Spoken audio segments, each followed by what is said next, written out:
Ya, nama saya Andi Aulia Rahman, Ketua BEM Universitas Indonesia periode 2015. Hari ini BEM UI menyelenggarakan satu diskusi yang kita buka untuk umum, di mana diskusi ini sebenarnya mengangkat tema selamatkan Indonesia dari pemberantasan korupsi. Dan hari ini sebenarnya diskusinya mengangkat tema untuk memberikan perspektif kepada mahasiswa bagaimana sebenarnya agenda pemberantasan korupsi untuk beberapa tahun mendatang seperti itu. Dan pembicara yang hadir sebenarnya ada Bang Taufik Basari. Bang Taufik Basari adalah aktivis anti korupsi, kemudian juga saya sendiri mewakili kepentingan mahasiswa, dan juga pembicara terakhir adalah Bang Bambang Wijayanto, Wakil Ketua KPK Nonaktif. Oke, saya Taufik Basari, pegiat anti korupsi dan pengajar di Filsafat UI.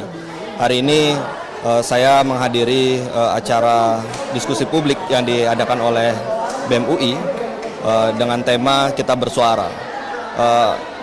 Hari ini kami yang berbicara adalah saya sendiri, kemudian Mas Bambang Wijoyanto, dan sedianya Pak Imam Prasojo juga akan hadir namun berhalangan. Yang ingin kita sampaikan adalah kita ingin mengajak seluruh sivitas akademik UI untuk melihat permasalahan yang terjadi pada saat ini di Indonesia sebagai satu keadaan yang darurat. Kita sedang berada di dalam darurat korupsi.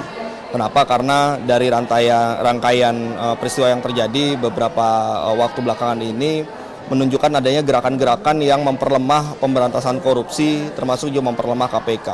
Dan ketika itu terjadi, ketika hukum dipermainkan, ketika hukum dijadikan alat untuk melemahkan pemberantasan korupsi, maka sebagai orang-orang yang berpikir di dalam dunia kampus tidak bisa diam begitu saja. Ya, kita harus melawan segala hal yang memang bertentangan dengan intelektualitas kita yang selama ini kita pelajari di kampus, bagaimana hukum harusnya berjalan, bagaimana politik harusnya berjalan. Jika itu tidak sesuai dengan nilai-nilai yang selama ini kita pelajari, yang selama ini kita usung, maka kita harus bergerak untuk mengembalikannya ke jalan yang lurus dan benar. 3 dekade Republik ini dikuasai oleh rezim otoritarian Orde Baru. Kita sudah lagi lupa untuk mendiskusikan apa yang namanya oligarki. Sekarang sistem oligarki secara diam-diam tapi bertahap dan sengaja membangun sistem yang baru. Dan dia mampu beradaptasi dengan governance reform yang sedang dibangun dan sistem penegakan hukum. Anda tahu ketika sistem oligarki ini bersekutu dengan lembaga penegakan hukum di daerah Afrika, itu menghancurkan negara.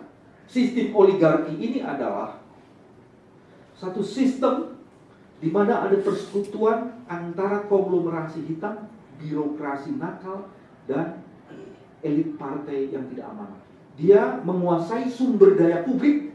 Dengan penguasaan itu dia mengenerate revenue.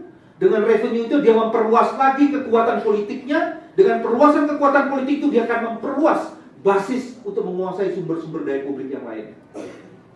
Anda kaji sekarang, apakah fakta dan fenomena itu sedang terjadi atau tidak pada hari ini? Saya sekarang sudah mulai menggunakan istilah lagi oligarki. Dan oligarki politik ini akan bersekutu dengan kartel yang menguasai sumber-sumber daya. Dan kalau ini terjadi, maka sempurnalah kegelapan itu. Dan Anda nanti selesai sekolah menjadi agent-agent dari kuasa kegelapan itu. Akan memperkuat oligarki, sistem kartel. Ini yang dikhawatirkan seperti itu. Kenapa itu disebut dengan darurat korupsi?